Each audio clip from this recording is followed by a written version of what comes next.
Hi, in this video I'm going to show you some Google Classroom basics. I'm going to set up and use the essential features of Google Classroom so that you'll be able to use it with your students.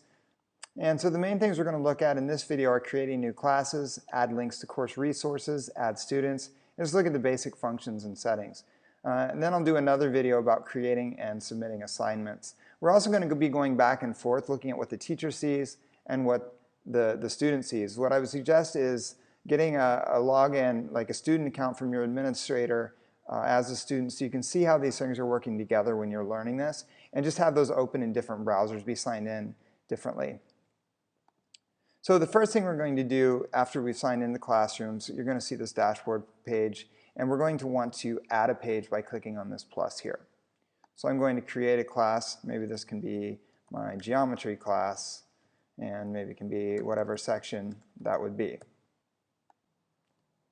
Now when that starts, it's going to just have a default theme here. You can change that theme by choosing the select theme. Maybe since it's a geometry class, I might not want a picture of the Capitol building. That's really easy to change. You can also just upload your own photos to that.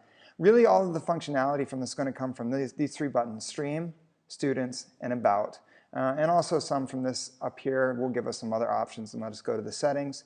You also have a question mark down here for the Help menu. The students are going to see pretty much the same thing, except instead of saying students, it will say classmates. Another thing that's different between the student and the teacher is the student will just see which assignments are due for that class, where the teacher is going to have a few more options, including the class code, which we'll talk about a little bit later. Now under the stream, this is a bit like a Facebook page. We're going to be able to post announcements or assignments. You can attach things with the announcements and assignments, and students will also be able to comment on that. Now there will be ways to turn off the student permissions, and we'll see that later in the settings. Now under the teacher page, if we click on students, and this would be similar to clicking on classmates for the students, we're going to see a couple things. Now in this class right now, I haven't had any students join yet, and this student is in a different class right now. Now if I wanted for the student to join this class, I would need to give them this code.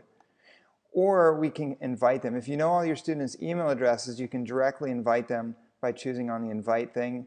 But to do that, you would have to type in every student. Now since I'm going to see my students on the first day, I'm just going to have them log in class, and I'll give them this login, this code right here. And so they will take that code and they will type it in. They'll go back to their home, and they'll want to join a class, and they can enter that class code to join. They can either type it or just paste it in if you send it to them. Okay, so right now this class doesn't have any posts in it because I just created it. But we'll notice under the students there are no other classmates, but we can see that this student counts himself as a classmate. When there is a class, there will be a whole list here. They can choose to email specific students in their class.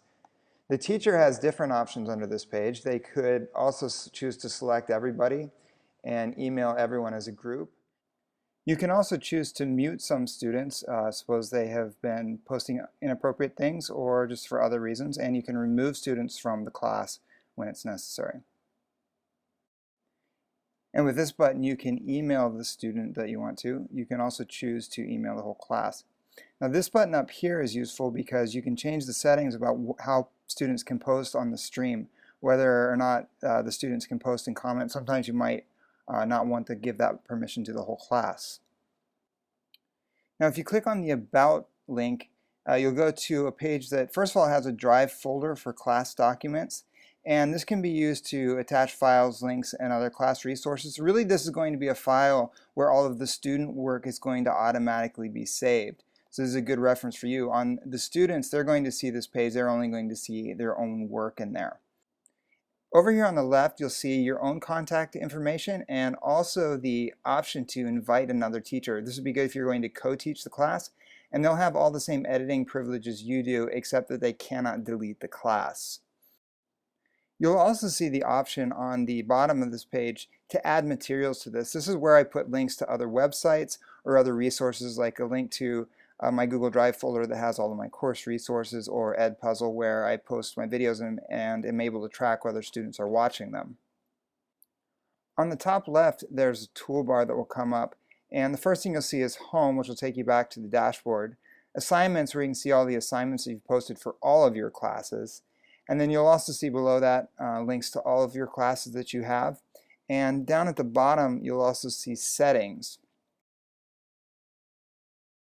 Now under the Settings bar, you're not going to see a lot of options. One is just to go to your Google preferences, but the other is the notifications. And this one's key because you're going to get notifications every time a student sends you a comment or a lesson. So if you don't want to be getting all those emails, then you want to unclick that so that you're not getting a rush of emails on due dates. Okay, so those are the basics of setting up your Google Classroom and some of its basic features. In the next video, we'll look at how to post assignments.